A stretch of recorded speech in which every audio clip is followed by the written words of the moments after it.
Tahimik ang umaga sa lumang talyer sa dulo ng Barangay Santa Rosa.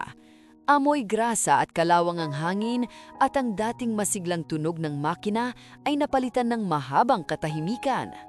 Nakaupo si Eldrin Salazar Montoya sa isang bangkong kahoy, hawak ang isang lumang wrench na tila ba matagal nang nawalan ng silbi, gaya niya, ayon sa tingin ng marami. Dating kilala si Eldrin sa lugar bilang mahusay na mekaniko. Kapag may nasirang motorsiklo o lumang sasakyan, siya ang unang tinatawag. Ngulit nagbago ang lahat nang dapuan siya ng sakit sa baga. Unti-unting nanghina ang kanyang katawan at kasabay nito ang paghina ng kanyang kabuhayan. Dumating ang araw na hindi na niya kayang magbuhat ng makina o magtagal sa ilalim ng sasakyan. "Pasensya na, Mang Eldrin," sabi ng dating suki niyang si Mang Ruel habang iniaabot ang bayad sa ibang mekaniko. "Mukhang mas mabuti pong magpahinga na lang kayo." Ngumiti si Eldrin, pilit. "Ayos lang yan, basta maayos ang takbo ng sasakyan mo." Ngunit sa likod ng ngiting iyon ay ang unti-unting pagkabasag ng kanyang mundo. Sa bahay, ramdam din niya ang pagbabago. Ang dating maingay na hapagkainan ay bihira ng mapuno. Ang kanyang panganay na si Marco Montoya palaging wala. Abala sa sariling diskarte sa negosyo at sa asawang si Helga na lantaran ng nagpapakita ng pagkainip sa tuwing makikita si Eldrin. "Pa, hanggang kailan ka ba ganyan?" minsang sabi ni Marco habang nakasandal sa pinto.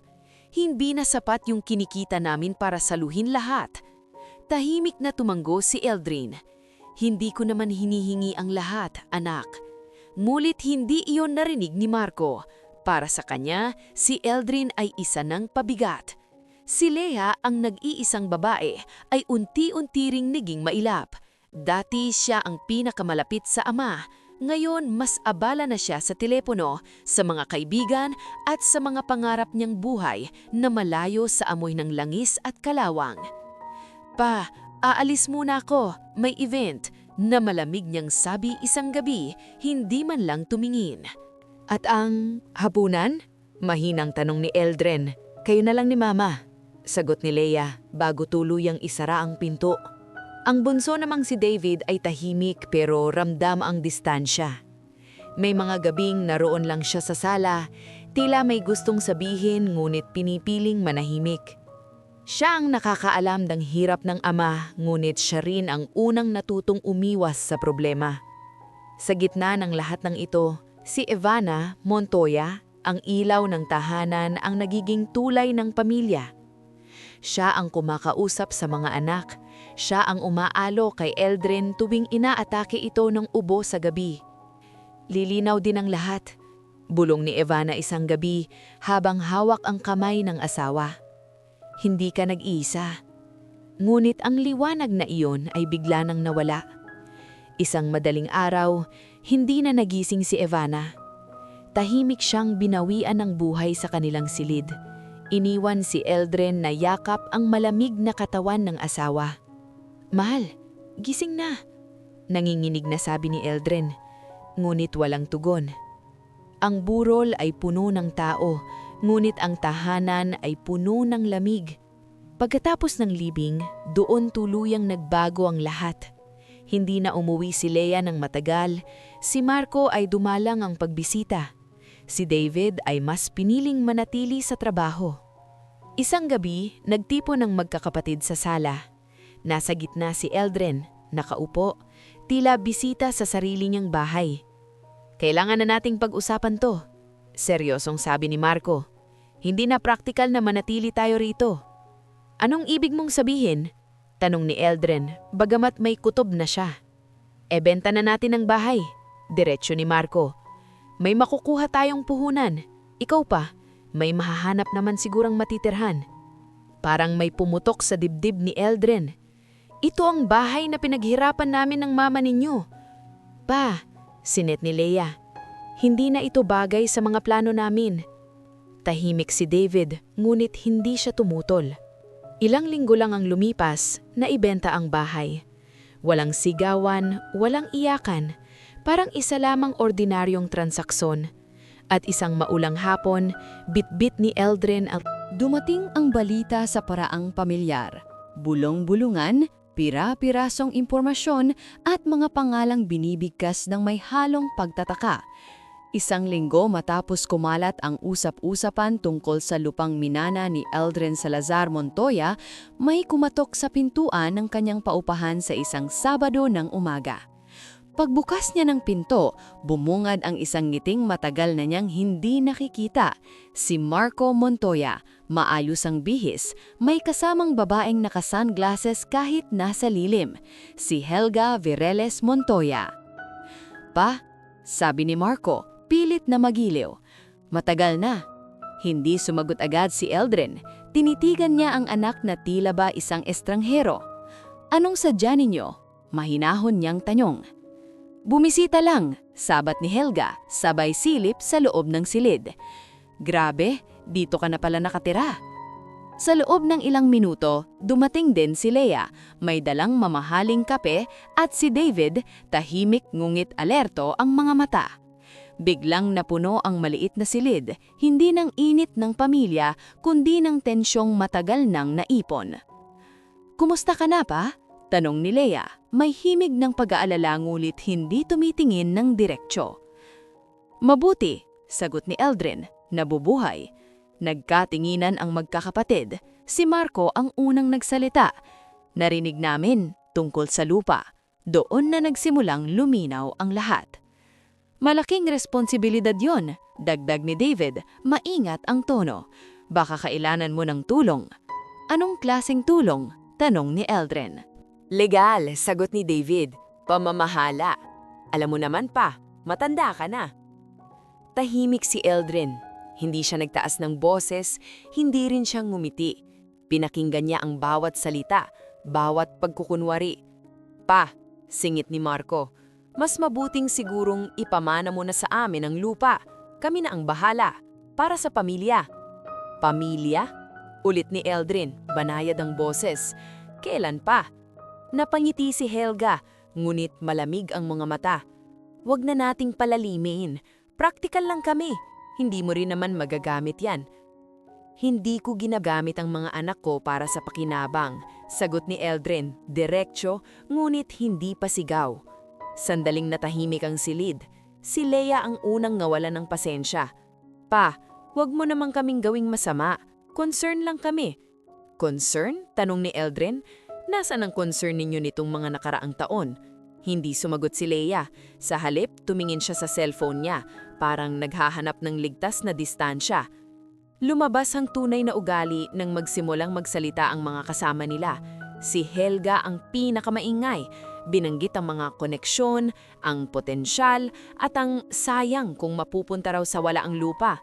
Ang kasosyo ni Marco, si Ramon Kelt Rivera, ay tumawag kinagabihan, nag-aalok ng joint venture. Ang tono ay hindi pakiusap, kundi utos. "Ginoong Montoya," sabi ni Ramon sa telepono, "mas madali kung makikipagtulungan ka." "Mas madali para kanino?" tanong ni Eldrin. "Para sa lahat." Mulit malinaw kung sino ang makikinabang. Sa gitna ng lahat ng ito, nanatiling kalmado si Eldrin. Hindi siya nagpadala sa galit, hindi rin sa lungkot. Tuwing may alok, iisa ang sagot niya. Hindi. Isang gabi, nagtipon muli ang magkakapatid. Ngayon ay mas diretsyo na ang usapan. "Pa," mariing sabi ni Marco, "kung hindi mo ipapamana sa amin yan, mapupunta sa iba. Kung mapunta sa iba, pipiliin ko kung kanino." Napakunot ang noo ni David.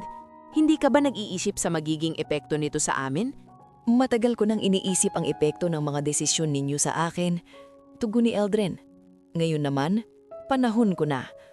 May sandaling tila may sasabihin si David, ngunit pinili niyang manahimik. Si Lea ay napaiyak, ngunit hindi dahil sa pagsisisi, kundi sa pagkabigo. "Hindi ka na namin makilala," sabi niya. "Ganon din kayo," sagot ni Eldrin. May lungkot, ngunit walang galit. Pag-alis nila, muling bumalik ang katahimikan sa maliit na silid. Umupo si Eldrin sa kama, huminga ng malalim.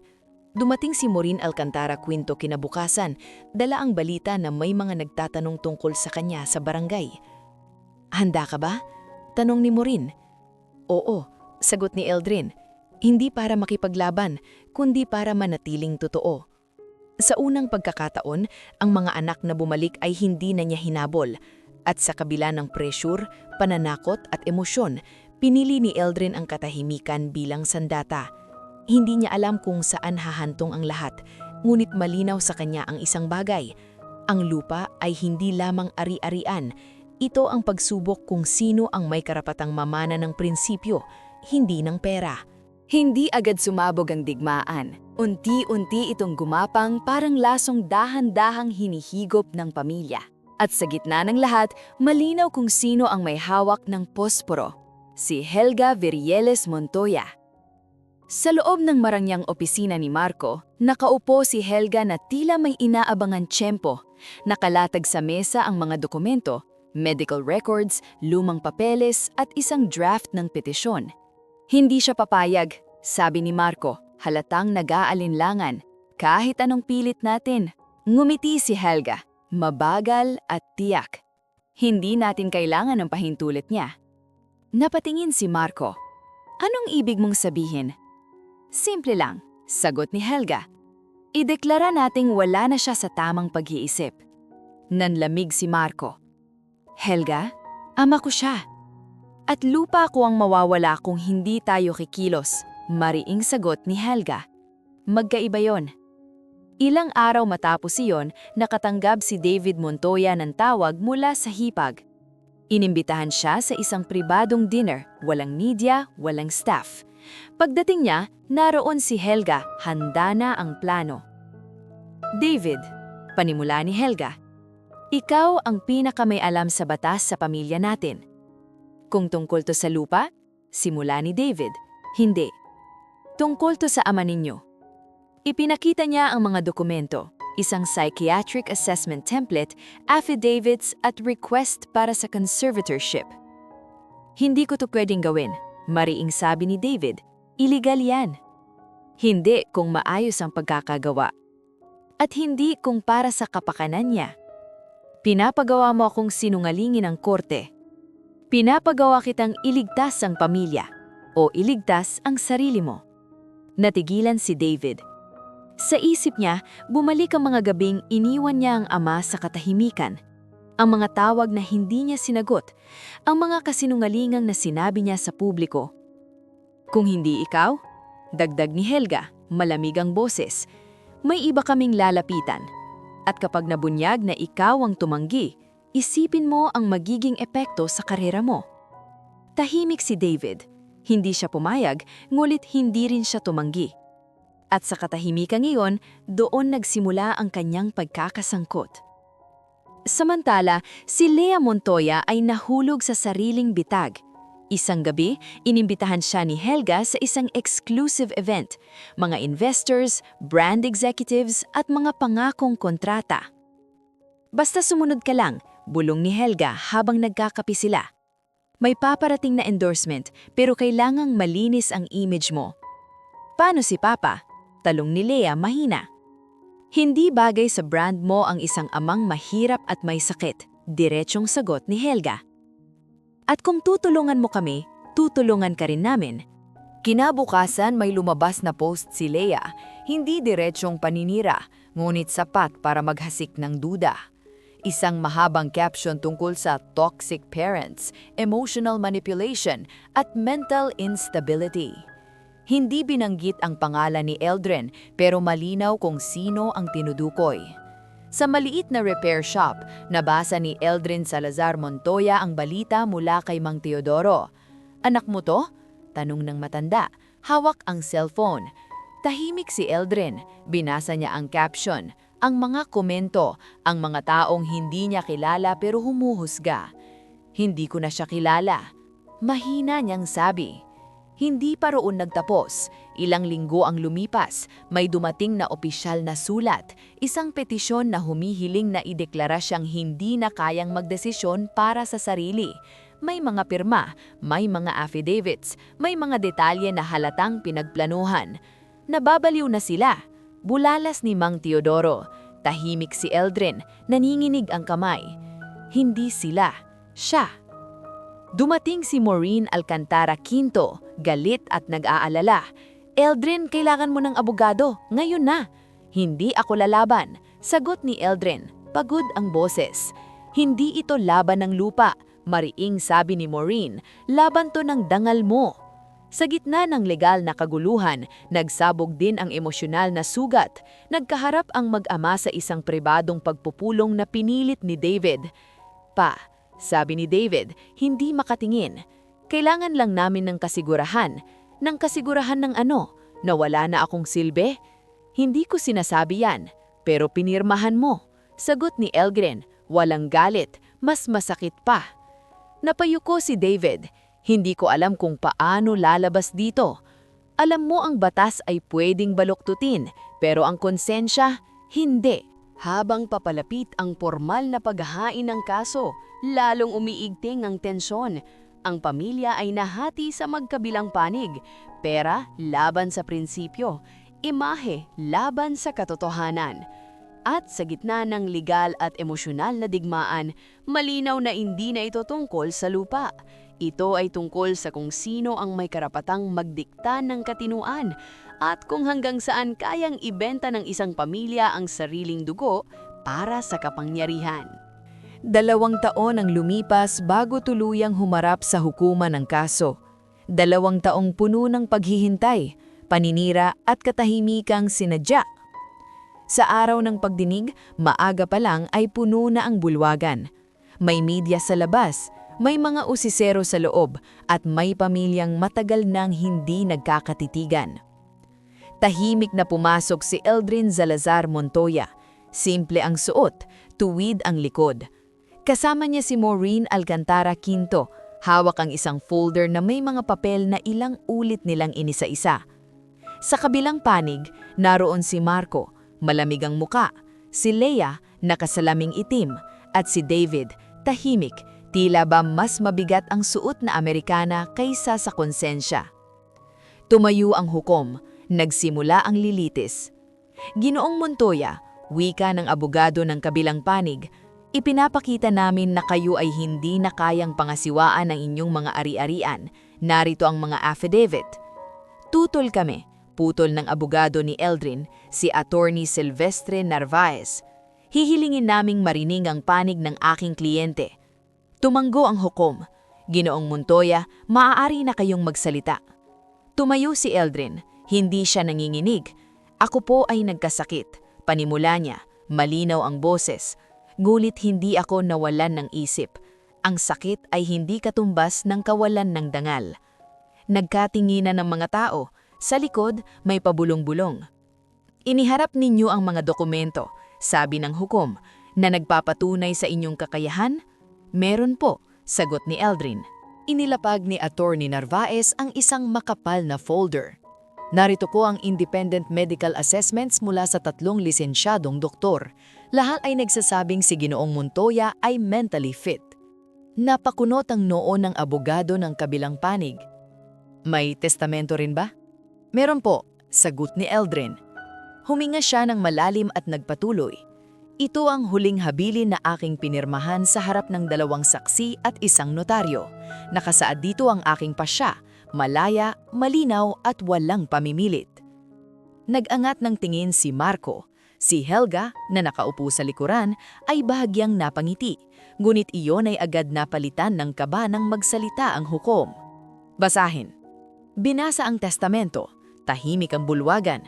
Nang banggitin ang mga probisyong nagsasaad ng malinaw na pagmamay-ari at layunin ng lupa at ang kawalan ng anumang conservatorship, may ilang napasinghap. Hindi pa po tapos, dagdag ni Attorney Narvaez. May ebidensya po kami ng panlilinlang. Isang audio recording ang ipinatugtog, boses ni Helga Vireles, malinaw at walang pag-aalinlangan. Kung maipapasa to bilang mental incapacity, tapos ang problema. Nag-iba ang ihip ng hangin sa loob ng korte. May umubo, may napailing. Peke yan, sigaw ng abogado ng kabilang panig. May ebidensya po kami ng authentication report, sagot ni Attorney Narvaez. At narito rin ang email trail, kasama ang mga draft ng dokumentong minanipula. Dahan-dahang tumingin ang hukom kay David. Ginoong Montoya, kayo ang pumirma sa ilang papeles na ito? Tumayo si David, namutla. Ako po. Napahinto siya. Saglit na katahimikan ang bumalot. Sabihin ninyo ang totoo. Mariing wika ng hukom. Bumaba ang balikat ni David. Oo po, pinirmahan ko. Hindi ko dapat ginawa. Nagkagulo ang bulwagan. May mga kamera sa labas na biglang kumislap. Sa isang iglap, ang politiko na kilala sa malinis na record ay nakatayo, hubad sa katotohanan. Bakit? Tanong ng hukom. Tinutukan po ang karera ko, sagot ni David, paos. At natakot ako. Sa likod, napaupo si Leia, nanginginig. May luha sa gilid ng mata, ngulit walang tumulong sa kanya. Ginoong Montoya, wika ng hukom kay Eldrin, may nais pa ba kayong idagdag? Tumingin si Eldrin sa kanyang mga anak, isa-isa. Hindi ako nandito para gumante, sabi niya. Nandito ako para ipagtanggol ang katotohanan. Ang ama ay hindi gamit, at ang dangal ay hindi pwedeng ipamana kung hindi mo ito inalagaan. Tumanggo ang hukom at tumahimik ang lahat. Ilang sandali ang lumipas bago niya binasa ang desisyon. Batay sa ebidensya, pinapawalang bisa ng korte ang petisyon ng conservatorship. Kinikilala ang mental capacity ni Ginoong Eldrin Salazar Montoya. Inaatasan ng investigasyon sa posibleng falsification of documents. Parang may gumuho. Sa labas, sumabog ang balita. Sa loob, bumagsak ang reputasyon ni David, hindi dahil sa galit ng ama, kundi dahil sa sariling pag-aamin. Paglabas ng korte, nilapitan si Eldrin ng media. Hindi siya nagsalita. Lumakad lang siyang palabas, kasama si Maureen. Tapos na ba? Tanong ni Maureen, marahang boses. Hindi pa, sagot ni Eldrin. Pero malimal na aunaan. Sa likod nila, magkakahiwalay na umalis ang magkakapatid, dala ang isang desisyong hindi lang nagbago ng kaso, kundi nagtakda ng kapalaran ng lahat. Hindi naging maingay ang desisyon ni Eldrin Salazar Montoya. Walang press conference, walang mahabang paliwanag sa publiko. Sa halip, pinili niya ang tahimik ngunit tiyak na hakbang. Ilang linggo matapos ang desisyon ng korte, nagpatawag siya ng maliit na pulong sa munisipyo. Naroon ang mga lider ng komunidad, ilang guro, magsasaka at ang iilang taong tumulong sa kanya noong siya'y nasa pinakamababa. Kasama niya si Attorney Silvestre Narvaez, dala ang isang bagong dokumento. Sa araw na ito, wika ni Eldrin, nakatayo sa harap ng iilang upuan. Ipinapasa ko ang lupang minana ko kay Rafael Cardenas Ibarra sa isang community trust. Hindi ito pagmamay-ari ng isang tao, ito ay pananagutan ng marami. Nagbulungan ang mga tao, may mga hindi makapaniwala, may mga napaluha. Sigurado ka ba, Eldrin? Tanong ni Mang Teodoro Belmonte, bakas ang pag-aalala. Malaki ang halaga niyan. Mas malaki ang halaga kapag pinakinabangan ng tama. Sagot ni Eldrin, payapa ang tinig. Sa mga sumunod na buwan, unti-unting nagbago ang mukha ng lupain. Sa bahaging may patag na lupa, itinayo ang isang livelihood center. May mga silid para sa pagsasanay sa mekanika, agrikultura at simpleng negosyo. Sa mas mataas na bahagi, isang maliit ngunit maayos na paaralan ng itinayo gamit ang pondo mula sa mga donasyon at grant na kusa niyang hinanap. Hindi inangkin. Isang umaga, habang pinagmamasdan ni Eldrin ang mga batang pumapasok sa paaralan, lumapit sa kanya si Maureen Alcantara Quinto. Akala ko magpapahinga ka na, biro ni Maureen. Ngumiti si Eldrin. Ito ang pahinga ho. Sa harap ng paaralan, malinaw ang karatula, pinamamahalaan ng komunidad. Walang apelido, walang pangalan ng pamilya, sadyang walang bakas ng personal na pagmamayari. Bakit wala man lang Montoya? Tanong ng isang guro, si Miss Selina Robredo. Dahil hindi ito tungkol sa akin at lalong hindi ito tungkol sa mga anak ko. Ang balitang iyon ay mabilis ding nakarating sa tatlong magkakapatid. Si Marco ang unang nakaalam. Nakaupo siya sa opisina nang ibinaba ng sekretarya ang balita. Sir, ipinasa na raw po ang lupa sa community trust. Napatayo si Marco. Ano? Ibig sabihin, wala na? Wala po, sagot ng sekretarya. Napaupo siya, napahawak sa ulo. Sa unang pagkakataon, wala siyang makitang butas, wala siyang mapanghahawakang kontrata. Ang lahat ng planong itinayo sa lupaing iyon ay biglang nalaho. Iilang damit at lumang kahon ng alaala. Iniwan niya ang tahanang minsang puno ng halakhak. Sa gilid ng bayan, may maliit na silid na paupahan. Manipis ang dingding, luma ang kama, at iisa lang ang bintana. Doon nanirahan si Eldrin. Sa gabi, nakaupo siya sa gilid ng kama. Hawak ang larawan nilang pamilya. Tahimik ang paligid. Taning patak ng ulan ang maririnig. Ganito na lang ba talaga? Bulong niya sa sarili. Walang sumagot. Taning katahimikan at panghihinayang ang naiwan. At isang amang iniwan ng sariling mga anak sa paniniwalang wala na siyang silbi. Sa kabilang banda, si Leia ay nakatanggap ng mensahe mula sa isang brand partner. We're reconsidering our collaboration. Your recent family issues conflict with our values. Napatingin siya sa screen, nanginginig ang kamay. Sa gitna ng pagkawasak ng imahe, naalala niya ang ama. Ang katahimikan nito, ang pag-iwas sa gulo, ang dignidad na pilit niyang tinabunan noon. Pa, mahina niyang bulong, ngunit huli na. Si David na noon ay wala na sa pwesto at tahimik na humaharap sa imbestigasyon ang huling nakaalam. Nakita niya ang balita sa isang lokal na pahayagan, Community Trust Open School and Livelihood Center. Walang binanggit na Montoya. Isang gabi, naglakas loob siyang puntahan si Eldrin sa paupahan. Tahimik ang paligid, kumakatok ang ulan sa bubong. Pa, sabi ni David nang bumukas ang pinto. Tumingin si Eldrin sa kanya. Walang galit, walang saya. Anong kailangan mo? Wala na pala kaming karapatan, sabi ni David halos pabulong. Wala, tugon ni Eldrin. Dahil ang karapatan ay hindi kinukuha, pinapakita yan. Tahimik si David. Hindi mo man lang kami isinama. Hindi kayo iniwan, sagot ni Eldrin. Pinili ninyong hindi sumama. Sa unang pagkakataon, walang maipagmalaki si David. Wala siyang titulo, wala siyang posisyon. Tanging bigat ng konsensya ang dala niya pauwi. Sa mga sumunod na linggo, dumalaw ang ilang anak, hindi para humingi, kundi para makita.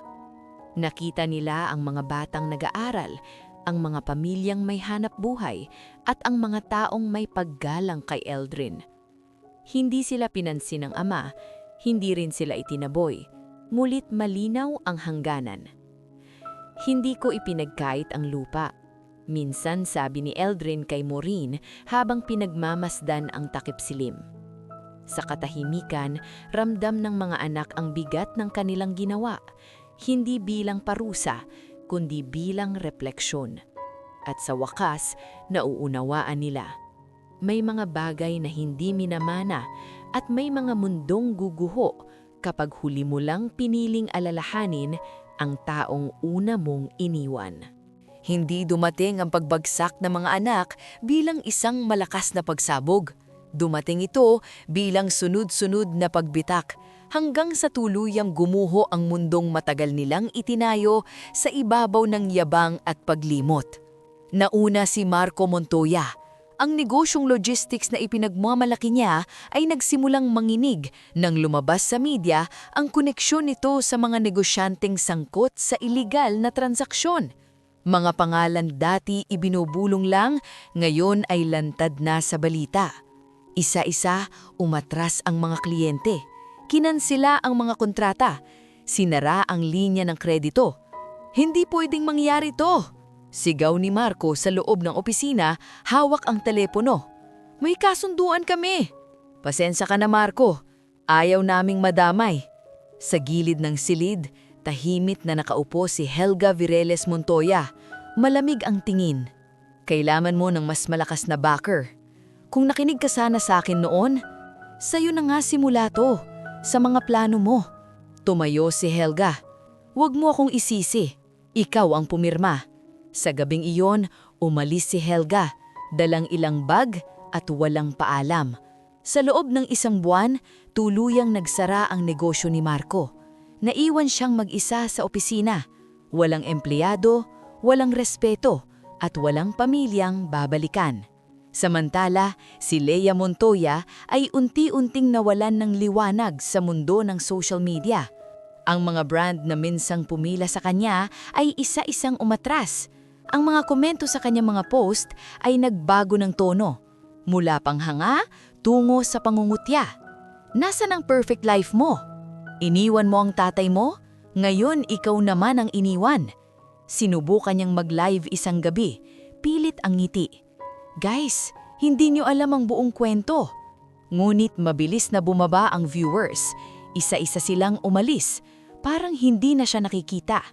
Pagkatapos ng live, umupo siya sa sahig ng kondo, yakap ang tuhod. Pa, humagulhol siya, mag-isa. Ganito pala ang pakiramdam. Sa unang pagkakataon, kinailangan niyang magtipid. Wala ng personal driver, wala ng mamahaling kape.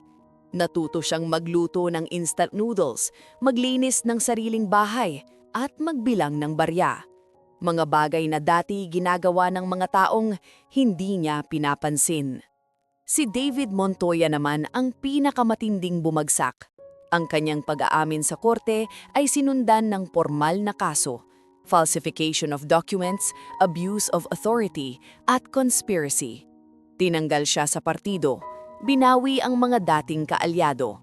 Hindi ka na namin kayang ipagtanggol, sabi ng dating mentor niya sa isang maikling tawag. Tapos na yan. Isang hapon, nakita si David sa balita. Nakayuko, may mga pulis sa magkabilang gilid. Hindi ako magnanakaw, bulong niya sa sarili habang kumikislap ang mga kamera. Ngunit ang mundo ay bingi na sa paliwanag. Ang mga asawang kontrabida ay hindi rin nakaligtas. Si Helga ay iniwan ng mga kasosyo na walan ng impluwensya at kalaunan ay sinampahan din ng kaso kaugnay sa mga iligal na transaksyon. Ang dating matikas na babae ay nakita sa isang maliit na opisina, mag-isang nag-aayos ng papeles. Wala na ang kapangyarihang dati niyang ipinagmamalaki. Sa gitna ng lahat ng ito, nagtagpo ang magkakapatid sa iisang lugar na hindi nila inaasahan, ang lumang barangay na minsang iniwan nila. Walang usapan, walang plano, para bang hinila sila ng iisang tadhana pabalik sa pinanggalingan. Dumaan si Marco sa dating kanto ng talyer. Sarado na ito ngayon, ngunit may bagong pintura at karatulang Livelihood Training Center. Sa loob, may mga kabataang nag-aaral ng mekanika. Tatay ko ang nagturo dyan, sabi ng isang balitilyo kay Marco, hindi alam kung sino ang kausap. Tahimik lang siya pero ang dami niyang tinulungan. Napalingon si Marco, nilunok ang laway. Wala siyang masabi. Si Lea naman ay napadpad sa maliit na tindahan kung saan minsang bumibili si Eldrin. Bumili siya ng kape, ang pinakamakipid. Anak ka ni Mang Eldrin, di ba? Tanong ng tindera. Tumanggo si Lea. Mabuti siyang tao. Kahit wala na siyang halos pera noon, tumutulong pa rin. Napayuko si Lea. Sa unang pagkakataon, hindi niya ikinahiya ang apelyido, kundi ang mga ginawa niya. Si David ay huling dumating. Nakita niya ang ama mula sa malayo, nakaupo sa bangko, kausap ang ilang magsasaka. Walang galit sa mukha ni Eldrin, tanging katahimikan. Hindi siya lumapit, hindi pa. Alam niyang kailangan muna niyang maramdaman ang buhay na iniwan nila sa ama, ang pag-iisa, ang pagkawala, ang kawalan ng kasiguraduhan. At sa gabing iyon, sa magkakahiwalay na silid, sabay-sabay nilang naranasan ang isang katotohanan. Ang mundo pala ay mabilis bumaligtad, ang kapangyarihan ay pansamantala, at ang ama na tinuring nilang walang silbi, Siya pala ang taming marulong mabuhay kahit wala ang lahat. Hindi pa tapos ang kwento, ngunit sa unang pagkakataon, ang mga anak ang natutong maghintay, gaya ng ama na matagal nilang iniwan. Dumaan ang mga taon na parang banayad na alon, hindi na humahampas, hindi na naninira. Sa maliit na bahay na itinayo malapit sa lupang naging sentro ng komunidad, doon piniling manirahan ni Eldrin Salazar Montoya. Hindi ito marangya, may kahoy na bangko sa labas, maliit na kusina, at bintanang tanaw ang paaralan at livelihood center na minsan ay pinangarap lang niya para sa iba. Tuwing umaga, makikita siyang naglalakad ng dahan-dahan, may tungkod sa kamay, binabati ng mga bata. "Lolo Eldrin!" sigaw ng ilan, kumakaway. Ngumingiti siya, palaging may dalang candy sa bulsa. "Mag-aral kayong mabuti," lagi niyang paalala. Hindi na bumalik ang lakas ng kanyang katawan, ngunit matagay nang bumalik ang kapayapaan ng kanyang loob.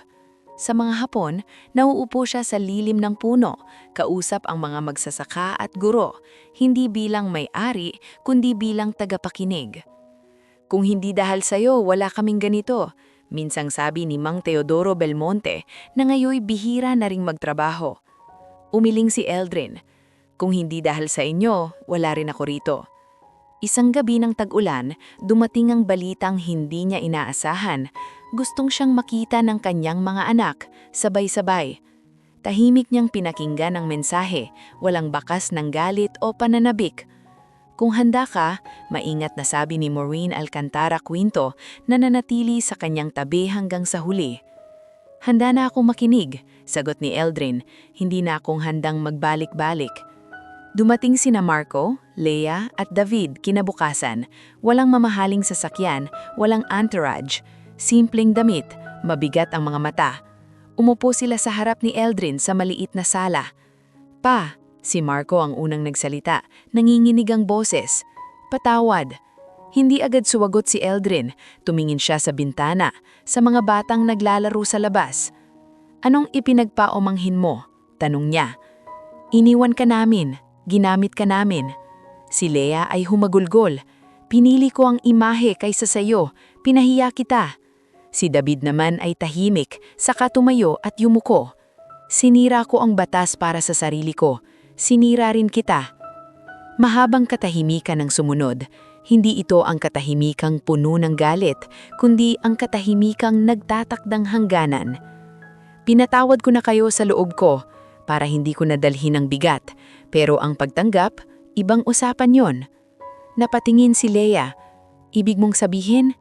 "Ibig kong sabihin," patuloy ni Eldrin, "hindi ako babalik sa dati at hindi ko ibabalik ang mga taong iniwan ninyo." Tumulo ang luha ni Marco. "Wala na ba talagang..." "Hindi kita tinatanggihan. Pinipili ko lang ang kapayapaan." Tahimik silang umalis. Walang sigawan, walang sumpa. Ngunit dala nila ang bigat ng mga salitang hindi na mababawi. Lumipas ang ilang buwan. Lumalakas ang ubo ni Eldrin. Humihina ang mga hakbang. Isang gabi, habang pinagmamasdan ng buwan, kinausap niya si Maureen. "Kung sakali," hinto siya, huminga. "Huwag kang mag-alala." "Hindi kita iiwan," sagot ni Maureen. Hawak ang kamay niya. Ngumiti si Eldrin. "Alam ko, pero handa na ako." Kinabukasan, nagising ang komunidad sa balitang pumanaw si Eldrin sa kanyang pagtulog. Walang ingay, walang takot, may ngiti sa kanyang mukha ayon sa mga nakakita. Sa libing, hindi ginto o titulo ang inalala ng mga tao, kundi ang mga kabutihang iniwan niya. Ang paaranang puno ng bata, ang livelihood center na patuloy ang trabaho, ang aral na inuukit sa mga puso. Isang guro ang nagbasa ng liham na iniwan ni Eldrin. Ang magulang ay hindi kagamitan, hindi siya puhunan, hindi siya plano B. Siya ay tao na dapat igalang kahit wala nang maibigay. Nasa likod ang tatlong anak, tahimik, walang luha na ipinakita sa harap, ngunit mabigat ang dibdib. Hindi mayaman si Eldrin nang siya'y pumanaw. Wala siyang mansyon, wala siyang korporasyon. Ngunit iniwan niya ang isang mundong mas buo kaysa sa nadatnan niya at isang dangal na hindi kailanman na ipagbili. Sa paglubog ng araw, tumahimit ang kampana at sa katahimikang iyon, malinaw ang isang katotohanan. May mga buhay na nagwawakas ng payapa dahil pinili nilang maging tama kahit mag-isa. Lumipas ang mga taon na parang hangin, mabilis, walang babala at walang iniwang bakas para kay Eldrin. Ngunit para sa kanyang mga anak, ang panahon ay naging hagdan pataas, hagdan palayo sa lalaking minsang nagbuhat sa kanila. Unang umangat si Marco Montoya. Mula sa maliit na puhunan na nakuha sa pagbenta ng bahay, unti-unti niyang pinalago ang negosyo sa logistics. Mga truck, kontrata at koneksyon, lahat ay tinaya niya. Ngunit kasabay ng pag-angat ng negosyo ay ang pag-usbong ng kanyang kasakiman, higit na pinatindi ng impluwensya ng kanyang asawang si Helga Vireles Montoya. Hindi sapat ang kita, Marco. Mariing sabi ni Helga isang gabi habang sinusuri ang mga papeles. Kung gusto mong respetuhin ka ng mga taong to, kailangan mas malaki ang ipakita mo. Ginagawa ko na ang lahat. Sagot ni Marco, halatang pagod.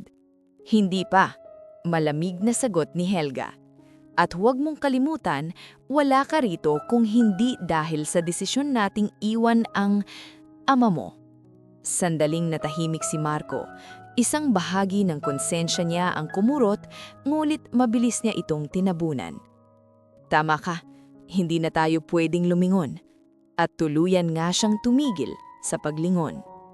Samantala, si Lea Montoya ay namuhay sa liwanag ng kamera. Sa social media, kilala siya bilang isang lifestyle influencer. Mga biyahe, mamahaling kape, makukulay ng ngiti. Ngunit ang bawat post ay may kapalit, ang pagputol ng mga bakas ng kanyang pinanggalingan. "Uy Lea," sabi ng manager niya minsang nasa isang shoot sila, "may nagtatanong kung anong background mo. May pamilya ka ba sa probinsya?" Napakunot ang noo ni Lea. Matagal na akong independent. Lumaki akong mag-isa. Mas maganda yan, mas inspiring." Ngumiti si Lea sa kamera, ngunit sa loob-loob niya ay may bahagyang kirot. Isang beses, may lumong litrato siyang nakita sa phone. Si Eldrin, may grasa sa mukha, buhat siya nung bata pa. Agad niya itong binura. "Hindi na bagay sa imahe ko," bulong niya sa sarili. Ang bunso, si David Montoya, ang pinakamalayong narating at pinakamalayo rin ang itinago. Naging abogado muna siya bago pumasok sa lokal na politika. Bata, mahusay magsalita at may malinis na reputasyon. Iyan ang imahe niya sa publiko. Ngunit sa likod ng mga talumpati at campaign poster, may lihim siyang itinatago. "Sir David," tanong ng campaign staff isang araw, "may impormasyon po ba tungkol sa pamilya ninyo? Para sa profile?" Sandaling nag-isip si David, saka mahinahong sumagot. "Wala na ang mga magulang ko. Lumaki akong mag-isa." Kaya pala," sabi ng staff. Nakaka-inspire. Ngumiti si David, isang ngiting sanay na sanay niyang isuot. Ngunit pag-uwi niya, sa katahimikan ng kondo, napaupo siya sa sofa at napahawak sa sentido. Patawad." Mahina niyang bulong, kahit alam niyang walang nakakarinig. Sa magkaibang mundo, unti-unting binubura ng magkakapatid ang pangalan ni Eldrin Salazar Montoya, hindi lang sa mga dokumento, kundi sa sarili nilang pagkatao. Walang bumibisita, walang tumatawag. Minsan, sinubukan ni Eldrin na tawagan si Marco gamit ang lumang cellphone. "Ring? Ring? Hello?" Sagot ni Marco, halatang nagmamadali. "Anak, si Papa to." Mahina ang boses ni Eldrin. May sandaling katahimikan. "Pa, nasa meeting ako. Tatawag na lang ako ulit." Ngunit walang tawag na dumating. Isang beses naman, nakita ni Eldrin sa maliit na TV sa paupahan ang isang balita. Si David, nagbibigay ng talumpati. "Ang pangarap ko," sabi ni David sa screen, "ay isang lipunang walang iniiwan." Napangiti si Eldrin. May halong lungkot. Kung alam mo lang anak. Sa kabilang banda, si Leia ay trending sa internet. Ngunit may isang komento na hindi niya matakasan. Taga saan ka talaga? May nagsasabing may tatay kang mekaniko. Agad niya itong dinilit at binlock ang user. Hindi na yang bahagi ng buhay ko. Mariin niyang sabi habang nanginginig ang kamay. Taon-taon, dumarami ang naaabot ng mga anak. Pera, impluensya, pangalan. Ngunit kasabay nito, dumarami rin ang mga alaala ni Eldrin na nawawala sa kanilang isipan. Para bang hindi na siya kailanmang naging bahagi ng kanilang pagkatao. At si Eldrin, tahimik niyang tinanggap ang lahat. Sa maliit na silid, tiniklop niya ang mga damit, inayos ang mga alaala at natutong mabuhay na walang hinihintay. Kung ito ang kapalit ng pag-angat nila, bulong niya isang gabi habang nakatanaw sa bintana. Handa akong maglaho. Hindi niya alam na ang pagkalimot na iyon, ang pagbura sa kanya, ang mismong ugat ng pagbagsak na darating sa mundo ng kanyang mga anak. 3 taon ang lumipas na parang iisang mahabang gabi. Sa maliit na silid sa gilid ng bayan, natutong gumising si Eldrin Salazar Montoya na walang inaasahang tawag, walang kumakatok sa pinto, at walang tinig na tatawag sa kanya bilang Pa. Sa umpisa, bawat umaga ay may kasamang bigat, parang may nakadagan sa dibdib na hindi niya maalis. Ngunit habang umuusad ang panahon, natuto siyang huminga ng dahan-dahan, isang araw sa bawat pagkakataon. May mga gabing inaatake pa rin siya ng ubo, minsan halos hindi na siya makatayo. Isang hapon, habang pauwi siya daling sa maliit na tindahan, bigla siyang napaupo sa bangketa, hinihingal at namumutla. "Manong, okay lang po kayo?" Tanong ng isang babaeng may bitbit na medical bag. Tumingala si Eldrin. "Ayos lang, sandali lang," pilit niyang sabi. "Ako po si Maureen Alcantara Quinto, community nurse po ako rito. Pwede po ba kayong tulungan?" Nag-atubili si Eldrin, sanay na siyang hindi humihingi ng tulong. Ngunit nang manghina ang tuhod niya, wala na siyang nagawa kundi tumanggo. Dinala siya ni Maureen sa maliit na health center at doon siya pinaupo, pinainom ng gamot at sinuri. "Matagal na po ba kayong may sakit?" Tanong ni Maureen habang kinukuha ang blood pressure niya. "Matagal na. Matagal na rin akong mag-isa." Hindi umimik si Maureen, ngulit ramdam ni Eldrin ang pag-uunawa sa kanyang mga mata. Mula noon, naging madalas ang pagdalaw ni Maureen sa paupahan ni Eldrin. Hindi lang gamot ang dala niya, kundi kwento, ngiti, at minsan ay lutong ulam. "Huwag na po kayong mahiya," sabi ni Maureen isang gabi habang inaabot ang isang lalagyan. "May sobra sa amin." "Maraming salamat," tugon ni Eldrin.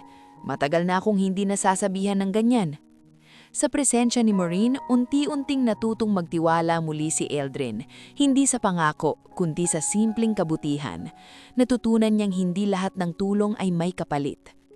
Dahil hindi na niya kayang magtrabaho ng mabigat, nagsimula siyang mamuhay ng mas simple. Gumigising siya ng maaga, nagwawalis sa harap ng paupahan at tumutulong sa mga kapitbahay kapag may maliit na kailangan, pag-ayos ng sirang gripo, pagpalit ng gulong ng bisikleta ng bata. Isang araw napadaan siya sa lumang repair shop sa kabilang kanto. Sarado na ang kalahati, kalawangin ng bubong, ngulit bukas pa rin ang pinto. Naroon si Mang Teodoro Belmonte, isang matandang mekaniko rin.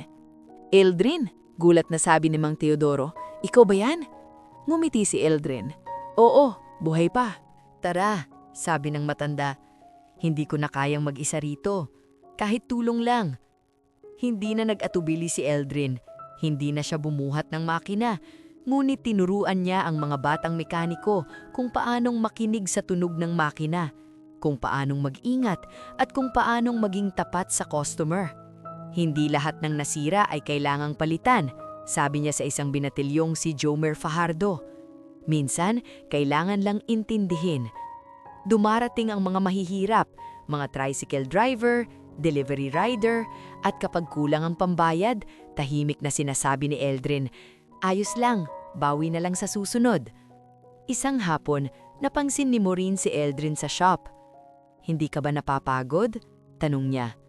"Napapagod," sagot ni Eldrin, "pero ngayon may saysay na." Sa mga sandaling iyon, unti-unting nagbago ang pananaw ni Eldrin sa sarili. Hindi na siya ang lalaking iniwan. Hindi na siya ang ama na walang silbi. Isa na siyang taong may ibibigay, oras, kaalaman, at malasakit. Minsan habang nagkakape sila ni Maureen sa labas ng shop, napatingin si Eldrin sa langit. "Alam mo," sabi niya, "akala ko tapos na ang buhay ko nung iniwan nila ako." "Hindi po," mahinahong sagot ni Maureen. "Minsan, kailangan lang mawala ang maling tao para makita ang tamang direksyon." Napangiti si Eldrin, may bahid na luha. "Siguro, oras na para patawarin ang sarili ko." At sa unang pagkakataon matapos ang maraming taon, nakaramdam siya ng kapayapaan. Hindi dahil bumalik ang kanyang mga anak, kundi dahil natagpuan niya ang halaga ng kanyang pagkatao sa pagtulong sa iba. Ang mundong iniwan siya ay hindi na niya hinabol. Sa halip, bumuo siya ng sariling mundong tahimik, payak at totoo. Dumating ang balita sa isang paraang hindi inaasahan.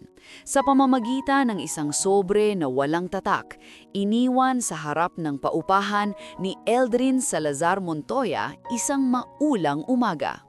Basa ang gilid ng papel, tila matagal na itong naghintay bago makarating sa kanya. Inabot niya iyon ng may pag-aalinlangan, saka dahan-dahang binuksan. Sa ikapagiging epektibo ng huling habilin at testamento ni Rafael Cardenas Ibarra, napaupo si Eldrin sa kama. Matagal na niyang hindi naririnig ang pangalang iyon. Si Rafael, ang kaibigang minsang sumalo sa kanya noong sila'y kapwa batang mekaniko pa lamang. Ang lalaking nagtiwala sa kanya ng walang tanong at ang taong tahimik na nawala ilang taon na ang nakalipas. Kinabukasan, sinamahan siya ni Maureen Alcantara Quinto sa munisipyo. Doon niya nalaman ang buong katotohanan. May iniwang lupa si Rafael sa kanyang pangalan, isang malawak na lupain sa hangganan ng bayan at kabundukan, hindi inaangkin ng kamag-anak at matagal nang pinabayaan. "Sigurado po ba kayo?" tanong ni Eldrin sa abogado, si Attorney Silvestre Narvaez. "Wala pong pagkakamali," sagot ng abogado. "Malinaw ang dokumento. Kayo ang huling nakasaad na benepisyaryo." Tahimik si Eldrin sa buong biyahe pa uwi. Nang gabing iyon, hindi siya makatulog. Hindi dahil sa tuwa, kundi sa bigat ng responsibilidad na biglang bumagsak sa kanyang balikat. Makalipas ang ilang linggo, nagsimulang dumating ang mga bisita, mga lalaking nakabarong, may ngiting pilit at mga alok na agad niyang ikinabahala. "Ginoong Montoya," sabi ng isang negosyanteng nagpakilalang Alberto Cranze, "handa kaming magbigay ng halagang hindi ninyong matatanggihan. Ang lupa ay magiging industrial zone, malaki ang kikitain ninyo." Tahimik na tumingin si Eldrin sa bintana bago sumagot, "Hindi ko ibinebenta." Nagulat ang lalaki. "Hindi ninyo naririnig ang halaga?" "Hindi po pera ang usapan." Mahinahon ngunit matatag na sagot ni Eldrin. Isa-isa niyang tinanggihan ng mga alok, kahit pa dumoble, kahit pa mangako ng seguridad at karangalan. Hindi niya alam noon na ang lupa ay mayaman pala sa natural resources, malinis na tubig sa ilalim, bihirang mineral sa kabundukan at potensyal na pagmimina na matagal nang minamata ng malalaking kumpanya. Isang gabi, habang pauwi si Eldrin mula sa repair shop, may humarang sa kanya sa madilim na eskinita. 3 lalaking hindi niya kilala. "Matigas ka pala," sabi ng isa. May malamig na boses. "Hindi mo alam ang pinapasok mo." "Wala akong pinapasok," sagot ni Eldrin, bagamat ramdam ang kaba. "Lupa lang yun." Ngumisi ang lalaki. "Hindi yun lupa para sa amin." Kinabukasan, may sulat na muli sa kanyang pinto. Walang pangalan, walang pirma. Isang babala. "Eldrin," seryosong sabi ni Maureen nang mabasa niya iyon. "Hindi na to biro. Kailangan mong mag-ingat." "Hindi ako lalaban," sagot ni Eldrin. "Hindi rin ako susuko." Ngunit hindi lang pananakot ang dumating. Isang umaga, may lalaking nagpakilalang ahente ng bangko. Nag-aalok ng legal assistance para raw ayusin ang papeles ng lupa. Halata ang mga butas sa kwento, ngunit pilit na maayos ang pananalita. Pwede po naming iproseso ang transfer, sabi ng lalaki, para mas mapabilis. Umiling si Eldrin. May abogado na ako. Sa likod ng mga ngiti at pormalidad, unti-unting lumilitaw ang madilim na balak ng isang grupo ng negosyante. Isang consortium na gustong gamitin ang lupa sa iligal na pagmimina at pagkuha ng tubig, walang pakialam sa kalikasan o komunidad. Isang gabi, nasira ang kandado ng paupahan ni Eldrin. Wala namang kinuha, maliban sa ilang dokumento. Sinisindak kanila, sabi ni Mang Teodoro nang malaman ang nangyari. Gusto nilang matakot ka.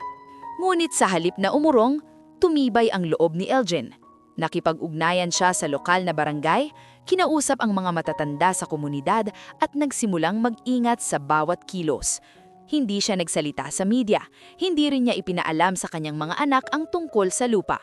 Isang gabi, mag-isa siyang nakaupo sa labas ng paupahan, nakatanaw sa madilim na kalsada. Rafael, bulong niya sa hangin. Kung bakit mo man to iniwan sa akin, sisikapin kong hindi sayangin. Sa gitna ng pananakot at panlilinlang, natutunan ni LJ na ang tunay na laban ay hindi laban ng pera, kundi ng prinsipyo. At habang dumarami ang gustong umangkin sa lupa, mas lalo niyang nauunawaan na ang katahimikan niyang pinili ay hindi kahinaan. Ito ang kanyang sandata. Hindi pa niya alam na ang lihim na lupang iyon ang magiging dahilan ng pagbabalik ng mga taong minsang tumalikod sa kanya at simula ng mas malalim na unos sa kanilang mga buhay.